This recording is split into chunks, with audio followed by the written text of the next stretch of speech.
గోలీ soda factory పెట్టాలనుకుంటున్నారా? Just 15.5 lakhs invest చేస్తే నెవర్ అండ్ Goli soda most trusted franchise మీ సొంతం. నాలుగవది కర్కాటక రాశి. సో నాలుగవ రాశి అయినటువంటిది కర్కాటక రాశి. 2025వ సంవత్సరంలో కర్కాటక రాశి ఆదాయం 8, వ్యయం 2, రాజపూజ్యం 7, అవమానం 3. కర్కాటక రాశి వారికి అష్టమ శని వెళ్ళిపోతుంది. ఇంట్లో అష్టమ శని వెళ్ళిపోయి 9వ ఇంట్లోకి శని వెళ్తున్నాడు. అలాగే గురువు వ్యయంలోకి వస్తున్నాడు. సో కర్కాటక రాశి జాతకులకు సంబంధించి చాలా చాలా చాలా అనుకూలంగా ఉండబోతోంది.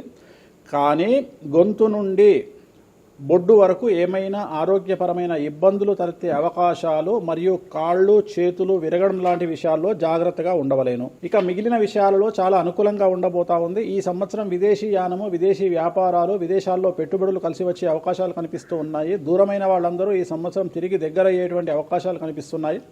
కోర్టు వ్యవహారంలో యందు ఇరుక్కొనుట, అలాగే కోర్టు వ్యవహారంలో యందు జయము ఈ సంవత్సరం కనిపిస్తూ ఉన్నాయి.